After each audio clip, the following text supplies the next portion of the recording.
성경 말씀 보겠습니다. 신명기 6장 4절로 9절입니다. 신명기 구약성경 신명기 6장 4절로 9절까지 말씀을 한 절씩 교독하겠습니다.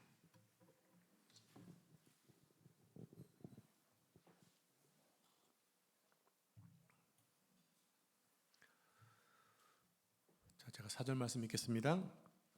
이스라엘아 들으라, 우리 하나님 여호와는 오직 유일한 여호와이시니 너는 마음을 다하고 뜻을 다하고 힘을 다하여 내 하나님 여호와를 사랑하라. 오늘 내가 내게 명하는 이 말씀을 너는 마음에 새기고 내 자녀에게 부지런히 가르치며 집에 앉았을 때에든지 길을 갈 때에든지 누워 있을 때에든지 일어날 때에든지 이 말씀을 강론할 것이며 너는 또 그것을 내 손목에 메어 기호를 삼으며 내 미간에 붙여 표로 삼고 또 내 집 문설주와 바깥 문에 기록할지니라. 아멘. 이 말씀은 살아계신 하나님의 말씀입니다. 아멘. 우리 옆에 앉으신 분들에게 이렇게 축복하실까요? 당신은 존귀한 하나님의 백성입니다. 아멘. 아멘. 여러분들은 하나님의 존귀한 백성들의 사실을 잊지 마시고 사시기 바랍니다. 스스로 자기를 비하하시는 분들이 계신데 안 됩니다. 하나님이 여러분을 존귀하게 세워주셨기 때문입니다. 자, 오늘은 5월의 가정의 달 첫 번째 주일로 어린이 주일로 지키게 되었습니다. 어린이 주일이 되게 되면 두 가지를 생각하게 되죠. 하나는 자녀 양육을 어떻게 할 것인가, 또 하나는 부모의 역할을 어떻게 감당할 것인가. 이 두 가지 부분입니다. 현대는 자녀를 교육하는 데 참 힘든 시대입니다. 대부분의 가정의 자식을 하나밖에 낳지 않기 때문이고요. 그래서 아이가 거의 우상시 되고 있죠. 그런 자녀들을 양육하느라 아주 요란합니다. 아이들이 걷자마자 어린이집을 보내고 또 엄마는 집에서 놀면서도 보냅니다. 물론 아이를 잘 키우려는 마음이기도 하겠지만 그것이 정말 옳은 교육인지 의아합니다. 그래서 오늘은 하나님의 선물인 자녀를 어떻게 양육하는 것이 가장 베스트인지를 한번 살펴보기를 원합니다. 세상에는 자녀 교육에 대한 많은 이론들이 있잖아요. 방법론들이 있습니다. 그러나 여전히 문제아들이 많이 생기고 깜짝깜짝 놀랄만한 일들이 주변에서 일어나고 있습니다. 유명한 교육학자들이 만들어낸 학설도 많고 이론도 많이 있습니다. 그렇지만 성경에서 말씀하고 있는 이론이 가장 좋은 방법임을 온 세계가 인정하고 있죠. 왜냐하면 인간을 창조하신 하나님께서 자녀 교육에 대한 지침을 주셨기 때문입니다. 그것만큼 완벽한 지침이 어디 있을까요? 오늘 우리가 함께 읽은 말씀은 유대인들이 자녀 교육의 헌장처럼 여기고 있는 말씀입니다. 이 말씀을 우리는 쉐마라고 부릅니다. 이스라엘아 들으라. 무엇을 들으라는 것일까요? 하나님 말씀을 들으라는 것입니다. 너는 마음을 다하고 뜻을 다하고 주 너의 하나님을 사랑하고, 이것이 들어야 될 하나님의 말씀인 거죠. 자, 그림을 좀 보여주세요. 자, 지금 보고 계신 것이 그림이 이 테필린이라는 작은 상자입니다. 검게 생긴, 오른쪽에 검게 생긴 두 가지 상자가 있죠. 저기에 상자 안에 양피지로 된 4개의 성경 구절이 있어요. 어떤 거냐면 구원의 말씀이 적힌 것, 그리고 봉헌의 말씀이 적힌 것, 선김의 말씀, 또 하나 축복의 말씀을 각각 담은 성경의 양피지 4개가 저 안에 들어 있습니다. 저 4개의 말씀을 만든 그 테필린에 또 어떤 그 과관의 손목에 메고, 그 손목에 메고, 또 집 문설주와 인방 바깥문에 붙이고 또 이마에 써서 붙이고 다니는 경우들이 있다라는 거죠. 그래서 삼으면서 말씀을 기억하라. 이 테필린은 유대인들이 자식들에게 하나님의 신앙을 전수하는 비밀 병기였어요. 수천 년 동안 13세 이상의 유대인들 하루 3번씩 기도할 때 테필린을 착용하고 기도합니다. 저기에 담긴 말씀을 암송하고 또 하나님을 사랑하고 그 뜻에 순종할 것을 다짐을 합니다. 무엇보다 이 교육 이론은 지난 1900년 동안 나라 없이 전 세계를 떠돌았지만 그들이 다시 독립하고 이스라엘의 나라를 이루게 된 그 은이 어디 있느냐? 저 테필린에 있다고 하는 거예요. 오늘 본문의 배경은 출애굽한 이스라엘 백성들이 광야 생활을 마치고 가나안 땅에 들어가기 직전에 모세가 이스라엘 백성들에게 베풀었던 말씀입니다. 이 오늘의 본문의 말씀 우리는 쉐마라고 부르는데 이 말씀은 다음에 세 가지 중요한 교훈을 강조하고 있습니다. 첫 번째로 하나님을 사랑하라는 것입니다. 마음을 다해 뜻을 다해 생명을 다해 하나님을 사랑하라. 5절 말씀 같이 합독할까요? 시작. 너는 마음을 다하고 뜻을 다하고 힘을 다하여 내 하나님 여호와를 사랑하라. 아멘. 이 말씀은 부모가 자녀에게 가장 먼저 할 일이 무엇인가를 보여주고 있습니다. 무엇입니까? 하나님을 사랑하라는 거예요. 부모가 본받을 만한 신앙인이 되되 하나님을 사랑하는 사람이 되라는 것입니다. 사실은 부모가 본이 되는 것만큼 최고의 교육은 없습니다. 왜냐하면 아이들은 부모를 보고 성장하기 때문이고 본 그대로 행동하기 때문입니다. 부모는 자녀들의 거울입니다. 즉 자녀들은 부모를 통해서 배우기 때문에 부모가 가장 좋은 교사인 거예요. 링컨은 이렇게 말합니다. 하나님을 진실이 믿는 부모를 가졌다면 그는 부자다. 하나님을 진실이 믿는 부모를 가졌다면 그는 부자다. 자, 그림 하나 보여주실래요? 저게 바로 무슨 그림인가요? 한 번도 안 가봐서 모르시죠? 예, 자유여신상입니다. 뉴욕 항구에 자유여신상이 세워져 있습니다. 이 여신상은 프랑스 조각가인 바르토띠라고 하는 사람이 조각한 것인데요. 바르토띠는 그 여신상을 조각할 때 그 여신상의 그 모델을 찾고 싶었어요. 그 여신상의 얼굴을 자유와 사랑과 평화를 그려내는 여성상으로 조각하고 싶었던 것입니다. 계속 좀 놔두실래요?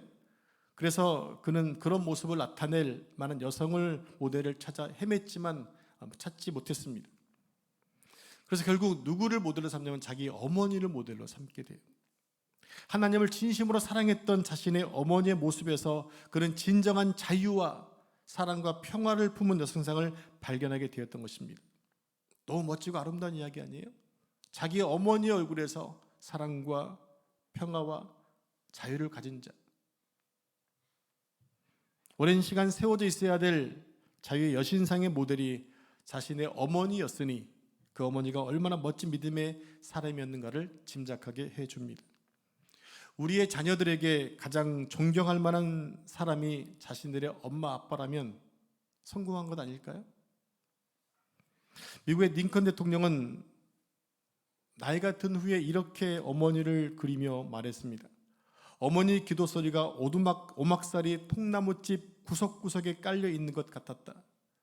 집안뿐 아니고 들에서 일할 때, 내가 성장한 후 가게에서 나가 일할 때에도 어머니의 기도 소리는 언제나 내 주변에서 사라지지 않았다.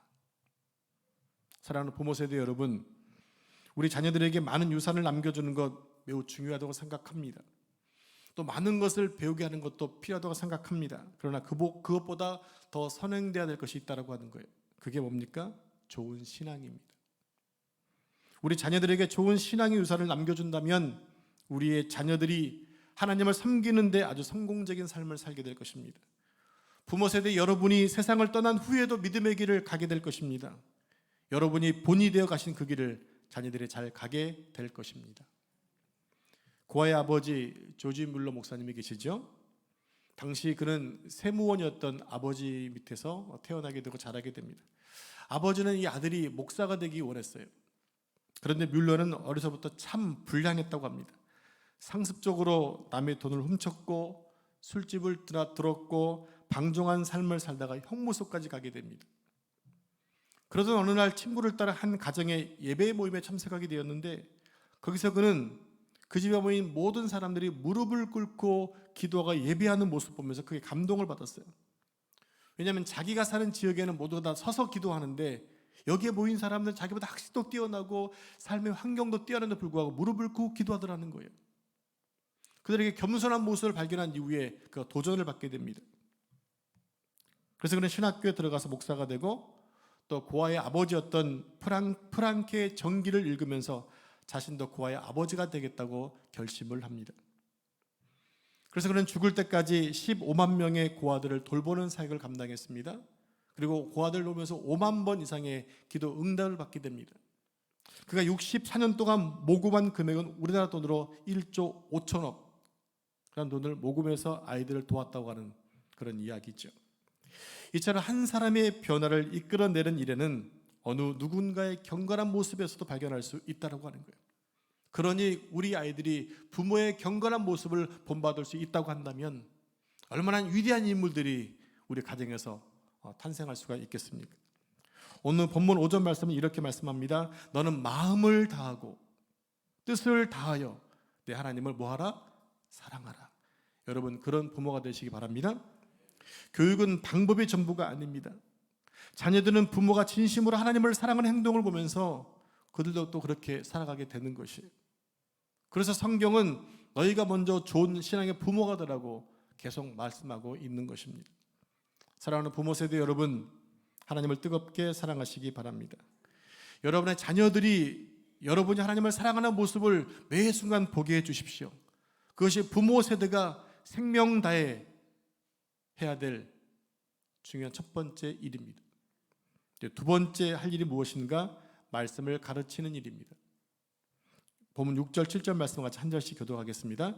오늘 내가 내게 명하는 이 말씀을 너는 마음에 새기고 내 자녀에게 부지런히 가르치며 집에 앉았을 때이든지 길을 갈 때이든지 누워 있을 때이든지 일어날 때이든지 이 말씀을 강론할 것이며. 네, 7절 마지막 부분에 말씀을 강론하라고 했습니다. 강론하다는 말씀은 명령하다, 약속하다, 경고하다, 위협하다는 뜻이 있어요.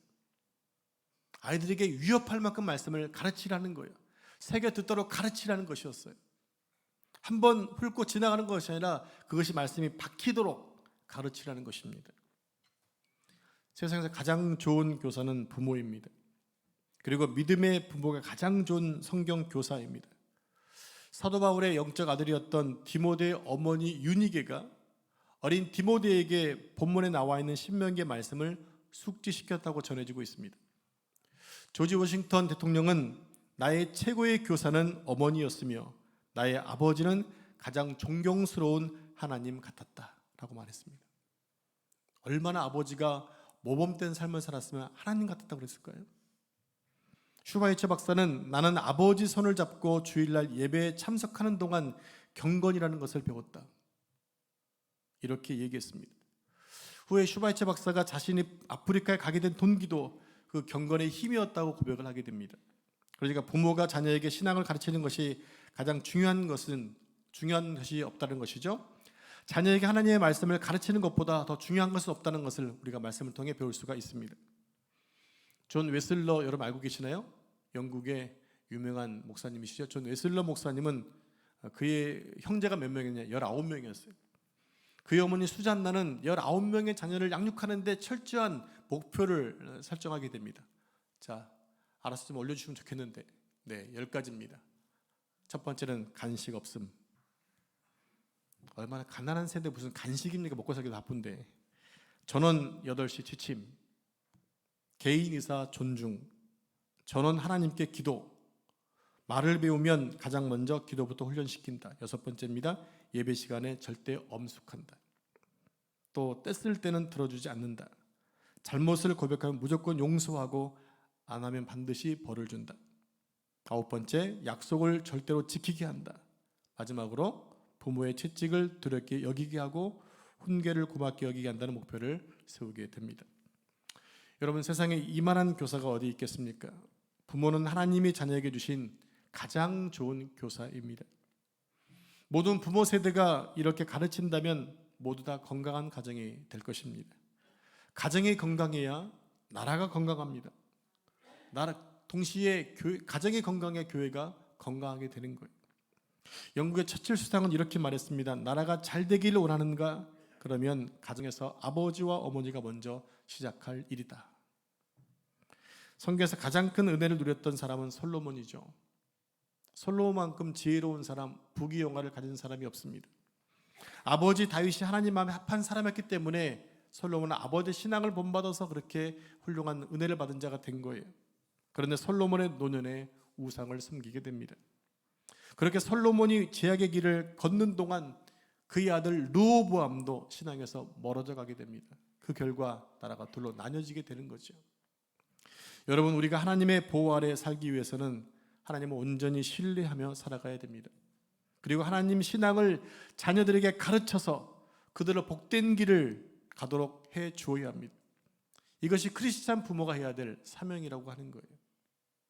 그러면 여러분 자녀들에게 하나님 말씀을 가르치시기 바랍니다. 자신이 없다 그러면 둘러 앉아 성경을 읽으시기 바랍니다. 성령께서 역사하시면 그 말씀 아이들 가운데 박혀지게 될 것이 그 말씀이 생명줄이 될 것이에요. 자, 부모가 생명다해야 할 세 번째 일은 뭐냐? 말씀을 실천하는 것입니다. 8절 9절 말씀 한 절씩 교독하겠습니다. 너는 또 그것을 내 손목에 매어 기호를 삼으며 내 미간에 붙여 표로 삼고 또 내 집 문설주와 바깥 문에 기록할지니라. 아멘. 이 말씀은 한마디로 말씀을 실천하라는 것입니다. 교육의 가장 큰 맹점이 무엇인가 하게 되면 말만 하고 실천하지 않는 거예요. 좋은 말은 많이 하는데 실천하지 않아요. 그래서 어떤 변화가 없는 거예요. 하나님 말씀을 많이 하는 것도 중요하죠. 근데 그 말씀을 실천하지 않으면 그 말씀은 그냥 말씀일 뿐이에요. 자녀들이 부모에게 거역하는 이유가 무엇이냐? 부모가 말만 하고 실천하지 않기 때문입니다. 언행일치가 안 되기 때문이에요. 아이들이 혼동스러워합니다. 그렇게 가르치긴 하시는데 행함이 없기 때문에 아이들 혼동하는 거예요. 어떤 아이가 앉아서 육아 백과사전을 펼쳐놓고 읽고 있었습니다. 어린아이가. 전혀 어울리지 않는 얘기 아닙니까? 밖에 나갔다 엄마가 돌아와서 그것을 보고 어이가 없어 이렇게 얘기합니다. 너 왜 그 책을 읽고 있니? 라고 물었더니 아이가 이렇게 대답했답니다. 엄마 아빠가 나를 교육 원리에 따라서 잘 양육하고 있는가를 확인하기 위해서 봤습니다. 왜 그랬을까요? 엄마 아빠가 말만 하고 실천하지 않기 때문입니다.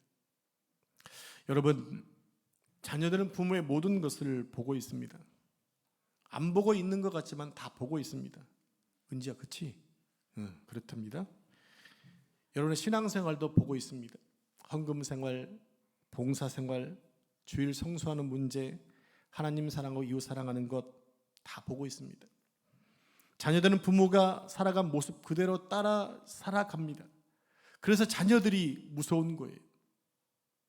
그 자녀에게서 나의 모습이 발견되잖아요. 근데 그 모습이 의롭고 선한 모습이면 다행일 텐데 그 모습이 악한 모습이거나 게으르거나 나태하다 모습이라면 얼마나 부끄럽겠어요. 아이들은 부모를 그대로 닮게 되어 있습니다. 부모가 술주정하고 때리고 행패를 부리면 아이들도 자라면서 나는 절대로 그렇게 안 돼야지 라고 하면서 또 그렇게 되더라는 얘기가 있지 않습니까? 왜 그럴까요? 본대로 행하기 때문입니다. 너무 무서운 얘기가 아닌가요? 성도 여러분, 그렇죠. 위로의 말씀을 드립니다. 청소년 때 아이들이 잠시 탈선하고 방황할 수 있습니다. 그런데 부모는 진실하게 신앙생활하며 기도하는 사람입니다. 그렇다면 걱정하지 않으셔도 됩니다. 왜 그러느냐? 그 자녀들은 반드시 신앙으로 돌아오게 되어 있습니다. 왜냐하면 부모님을 통해 본 것이 있기 때문입니다. 자신을 위해 기도하고 눈물로 기도했던 그 모습 보고 있는 그 아이는 돌아오게 되어 있어요. 그래서 계속해서 기도하고 하는 일을 포기하지 말라는 겁니다. 여러분, 도전을 드립니다. 여러분 자녀를 위해 기도할 분은요, 여러분밖에 안 계세요.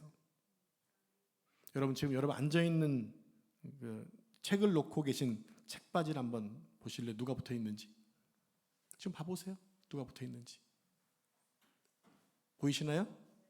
기도 제목 잠깐 보시기 바랍니다. 그리고 이따 결단의 기도할 때 그 아이를 축복해 주시면 기도해 주시기 바랍니다. 누구 아이인지 모르겠지만 이름도 써 있는데 우리 교회가 너무 많아서 성도가 너무 많아서 모를 수 있잖아요. 그 사람 보고 이따 기도해 주시기 바랍니다. 네, 모세는 가나안을 목전에 두고 이스라엘 백성들을 모으고 말씀을 전합니다. 그래서 그것이 신명기인 거예요. 다시 전한 말씀, 다시 전한 기면 이것이 신명기거든요. 그 말씀의 핵심이 무엇이냐? 가나안 땅에 들어가거든 이 말씀을 지켜 살라는 것이었어요. 앉으나 서나 길을 갈 때나 무엇을 할 때든지 간에 이 말씀을 기억하라는 거예요. 그래서 이스라엘 백성들은 3번씩 기도할 때 그 말씀을 보고 읽고 낭독하고 기도했다고 하는 거예요. 그랬더니 그 전 세계에서 가장 좋은 자녀 교육이 되어 전 세계 교육학자들의 벤치마킹으로 삼고 있다는 겁니다. 태필린 교육 여러분 들어보셨죠? 여러분 안 좋은 교회 다니셨군요. 저는 좋은 교회 다녀 태필린 교육했던 교회 있었거든요. 어떻게 하든지 간에 유대인 자녀 교육을 시키려고 애썼던 교회 그런 부모들이 많이 있었다고 하는 거예요. 성도 여러분, 5월 가정의 달을 맞아 다시 한번 여러분 가정을 돌아볼 수 있기를 바랍니다. 여러분의 가정이 하나님을 경외하는 가정인지, 여러분 가정이 하나님을 사랑하고 있는지, 자녀들에게 말씀을 가르치고 있는지, 말씀한 것을 실천하고 있는지를 돌아보시기 바랍니다. 그리고 여러분의 가정을 위해서 또 사랑하는 자녀들을 위해서 기도하기를 포기하지 말기를 바랍니다. 오늘 한국 사회는 공교육의 상실과 또 세대 간의 갈등 등으로 가정이란 생태계가 심각하게 무너지고 있습니다. 가정이 행복해야 교회가 건강하고 가정이 살아야 한국 교회도 미래가 있는데 지금 가정들이 무너지고 있다는 거죠. 한국 교회가 지금 한국교회 교회학교가 사라지고 있습니다. 교회에 아이들이 없어요. 교회가 성장하려면 다음 세대가 있어야 됩니다. 새로운 부흥을 위해 현실을 진단하고 변화하지 않으면 한국 교회는 소망이 없다는 겁니다. 한국 교회가 무너지는 중심에는 가정의 해체, 또 교회의 본질 훼손, 어린이 교육 전문가의 부재 등이 원인으로 작용하고 있습니다. 무엇보다 교회 학교가 아이들의 마음을 끌어당길 수 있는 콘텐츠 개발이 절실하다는 거예요. 매번 똑같은 것만 진행하는 것이 아니라 무엇이든가 아이들이 흥미를 줄 수 있고 아이들의 신앙을 이끌 수 있는 콘텐츠를 발견해야 되는데 그런 것이 부재되어 있다는 얘기죠. 또 이와 함께 아이들이 마음껏 활동할 수 있는 공간도 필요합니다. 재미와 교육 두 마리 토끼를 잡을 이런 대안이 필요하다는 거죠. 과거 한국 교회의 폭발적인 성장은 교회학교 성장에 있었습니다. 저도 어릴 때 다음 세대 가운데 한 명이었어요. 다음 세대. 누군가 지금의 저를 기대하며 기도하고 열심히 양육해 주신 분이 있었기 때문에 지금 제가 이 자리에 있는 거 아니겠습니까? 그도 제가 어릴 때 성장했던 이 도성교회라는 교회는 복받은 교회예요. 목사 삼형제를 길러낸 교회니까. 누군가는 기도했고 누군가는 그 비전을 가지고 기도했겠죠. 그들이 각자를 흩어져서 영적으로 리더하는 리더가 되었으니 그 정도면 성공한 것 아닌가요? 그 외에 많은 후배들도 목사하던 사람이 많이 있습니다. 제가 어릴 적에 별다른 놀이 문화가 없었기 때문에 주로 교회에서 놀았습니다. 여름과 겨울 성경학교를 통해 재미와 은혜를 받았습니다. 그러나 코로나19 이후에 다음 세대가 완전히 지금 붕괴되고 말았습니다.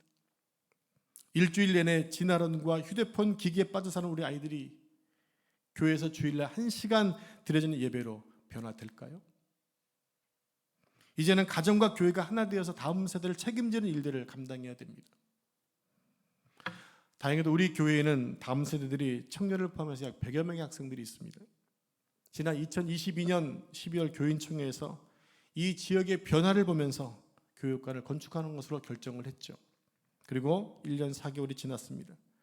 그러는 동안에 이 지역에 큰 반도체 공장이 들어오는 것으로 결정이 되었습니다. 또 지역 발전의 가능성에 대한 이야기가 속속 들려오고 있습니다. 앞으로 이 지역이 어떻게 될지 아무도 예견하지 못합니다. 그런데 확실한 건 더 많은 인구가 유입될 거라는 겁니다. 그러면 아이들도 들어오겠죠. 이 지역이 자연스럽게 학생들이 많아질 겁니다. 결국에 황금 어장이 되어지는 거예요. 우리에게 비전 가운데 하나가 다음 세대에 양육하는 것입니다. 이미 한국 교회는 아이들이 줄어들어서 교회 학교가 급격하게 줄어드는데 2030년도에는 한국 교회 약 90% 교회가 다음 세대가 없을 거라는 아주 불길한 예견을 했습니다. 그런데 냉철하게 보면 교회만 다음 세대가 없는 것뿐이지 사회에 없는 것은 아니거든요.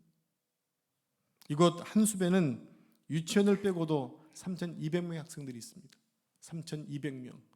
그 얘기하면요 목사님들이 놀래 자빠져요. 한 단지에 3,200명이요? 축복 아닙니까? 아이들이 넘쳐나서 지금 학교를 또 짓고 있습니다.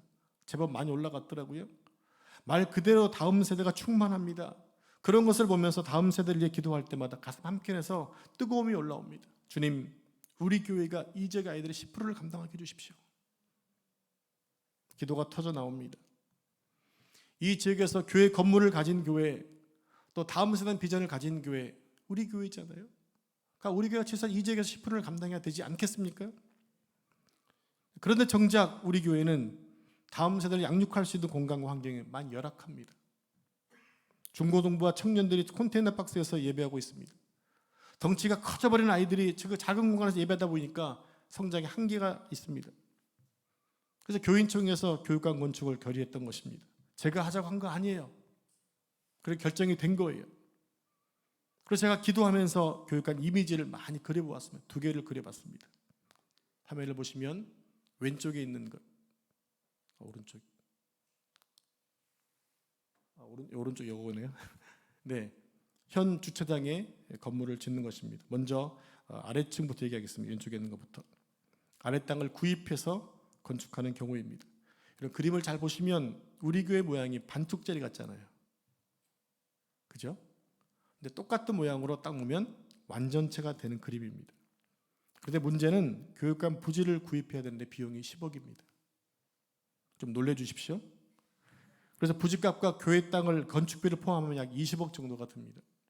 현실적으로 너무나 어렵습니다. 다음 겁니다. 현 주차장 부지에 건축하는데 예산이 9억 정도가 듭니다. 저렇게 필로티로 뛰어는 이유가 뭐냐면 아이들이 교회에 오면 뛰어놀 공간이 너무 없어요. 그래서 필로티 저 공간에 주차했다가 빠지면 아이들이 공을 찰 수 있는 그 장소를 만들려고 필로티로 만들어 놓은 거예요. 그냥 그린 그림이 아닙니다. 작년 12월 성탄절에 전세대 예배를 드렸는데 예배당 자리가 부족해서 보조 의자를 놓고 예배를 드렸습니다. 이제 더 이상 전세대 예배가 드려지기 어렵게 된 상황입니다. 그래서 여러 성도님들의 이야기가 본당을 확장해야 되지 않겠습니까? 하는 말이 나왔어요. 그래서 교육관 추진위원회에서는 본당 30평과 아래 30평을 확장하기로 결정을 한 겁니다. 그렇게 드는 비용이 약 2억 원이 듭니다. 그러니까 교육관과 본당 확장 예산을 포함하면 총 12억이 드는 거예요. 10억이 빠지니까 훨씬 더 유리해졌죠? 그렇게 하면 좋겠지만 문제는 이렇게 할 경우 현재 교회 대출 5억을 포함해서 약 18억 원이 듭니다. 그래도 무리해서 강행할 게도 생각했습니다. 왜냐하면 현재 우리 교회 재정이 이자를 갚기에 충분한 여건이 되기 때문입니다. 그러나 결과는 미루기로 했습니다. 이자는 감당할 수 있지만 그렇게 하면 다른 일들을 할 수 없기 때문에 그런 거예요. 1년에 약 1억 가까운 비용을 대출 이자와 원금 상환에 쓰게 되면 선교나 교육을 제대로 할 수가 없게 됩니다. 그래서 건물을 지을 거냐, 사람을 세우고 선교할 거냐, 기도를 올라가서 깊이 고민하며 기도했습니다. 결국 아이들에게 교육감만 져주는 것이 다음 세대를 위한 것이 아니라는 결론에 이르게 된 거예요. 교육의 질도 중요하기 때문입니다. 그런 가운데 유소년부 옆 타이어 가게 2층을 월 80에 준다는 얘기가 들려왔어요. 총평수 72평인데 80만 원에 준대요. 너무 뭐라 그럴까요? 깜짝 놀랄만한 그런 제안이었어요. 저 정도면 최소한 120, 130을 받아야 되는데 많이 깎아주는 거죠. 그래서 교육관을 지을 수 있는 상황이 될 때까지 현재 컨테이너에서 예배하는 중고등부 청년부를 지금의 유소년부실로 옮기고 유소년부 아이들을 넓은 공간으로 옮겨주기로 결정을 하게 된 것입니다. 6월 5일까지 그 모든 인테리어와 또 작업을 다 끝내고 6월 6일 현충일날 이사할 계획을 세우고 있습니다. 그리고 본당 확장은 7월 8월 달 주방이 쉬는 데에 하기로 결정을 했습니다. 1층이 확장되면 그 자리로 유치부실이 옮겨갈 것입니다. 현재 유치부실은 벽을 걸어서 식당으로 사용하게 될 것입니다. 그런 점심 식사하시는데 또 교제하시는데 많이 좀 좋아지게 될 것입니다. 그리고 제 사무실도 본당 뒤편으로 옮기려고 합니다. 제 사무실이 1층에 있는 연골로 인해서 저도 불편하고 성도님도 많이 불편하시기 때문에 그렇게 결정했습니다. 자, 이 일을 진행하려면 당장 뭐가 필요합니까? 재정이 필요합니다. 교육관을 새로 계약하고 인테리어와 본당 확장 공사를 하는데 약 3억 원 정도 예산이 필요합니다. 지금 당장 투입할 수 있는 재정은 지금 7천만 원 정도가 있어요. 다행스럽게도 교인총회 이후에 교육관 건축에 대한 이야기가 나오자 기도하자 성도들 중에서는 언제 헌금을 해야 됩니까? 묻는 분도 계셨어요. 그래서 진작에 건축한 거 말씀을 드리고 싶었지만 계속 미루게 됐습니다. 왜냐하면 여러분이 감당하셔야 힘든 상황이기 때문에 계속 미뤄왔던 것입니다. 이번에 어린이 주일을 맞아 다음 세대에 대한 비전을 품으면서 이 말씀을 드리게 된 것입니다. 여러분, 이 재정 문제가 여러분에게 시험거리가 되지 않았으면 좋겠습니다.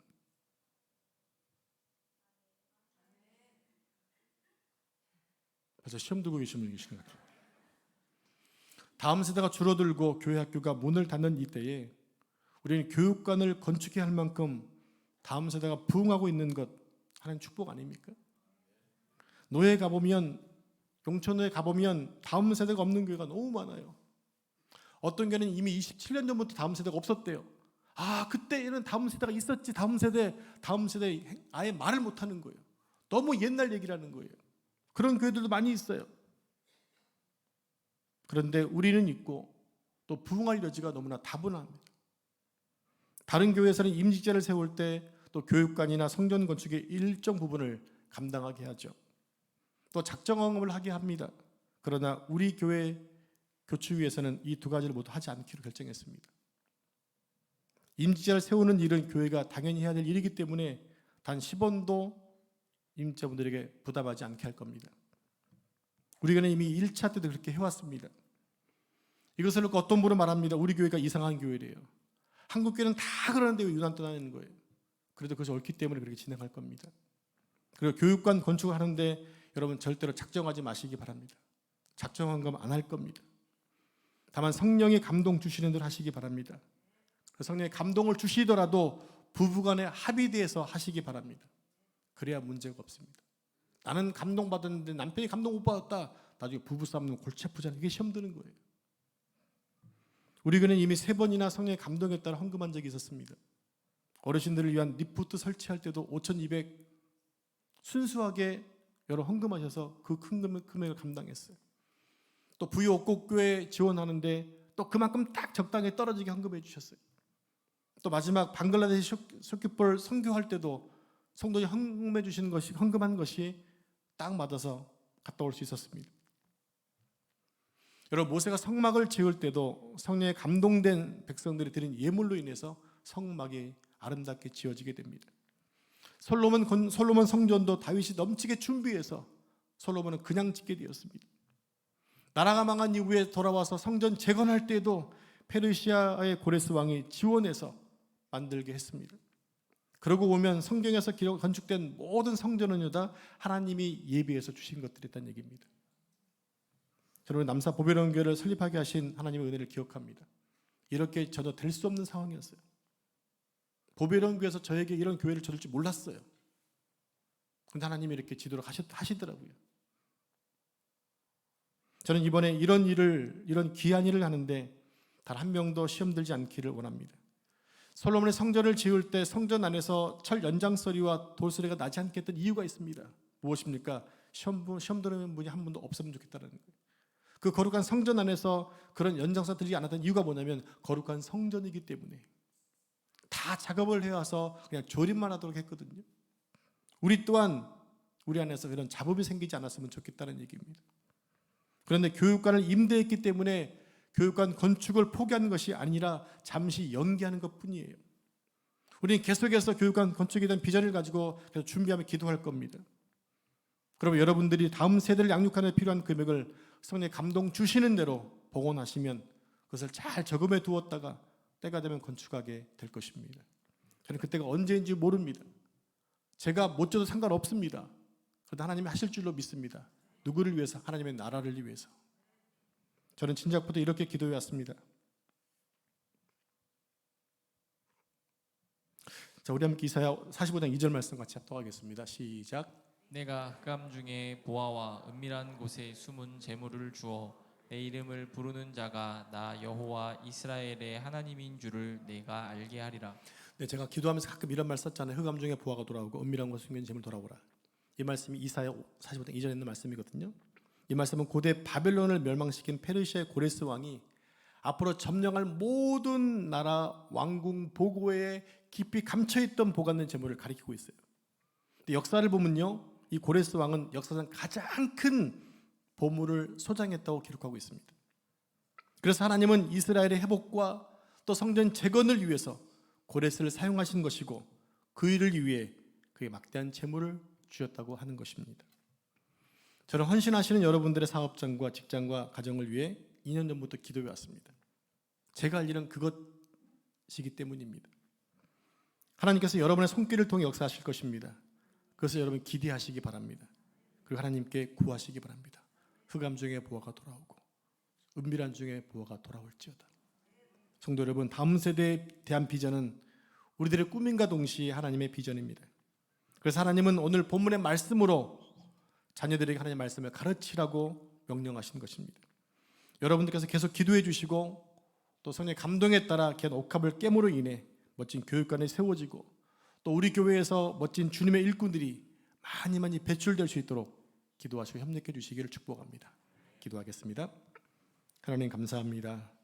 오늘 어린이 주일을 맞이해서 그 사랑하는 부모 세대가 어떻게 아이들을 양육해야 될지, 어떤 모습으로 살아야 될지, 생명 다해 해야 될 일 무엇인가를 깨닫게 해주시니 감사합니다. 하나님을 사랑하게 하시고 말씀을 가르치게 해주시고 무엇보다 가르친 말씀대로 실천할 수 있는 삶을 살아내도록 도와주셔서 우리의 소중한 자녀들이 부모의 믿음을 보고 신앙을 보고 또 그들도 자신 하나님 만나는 복을 허락해 주시기 소망합니다. 우리가 또 교육관 건축에 대한 큰 비전을 갖고 기도하는 가운데 있사오니 주님께서 함께 하셔서 성령의 감동되시는 대로 이끌어 주시기를 소망합니다. 이 모든 말씀 거룩하신 예수님의 이름으로 기도합니다. 아멘.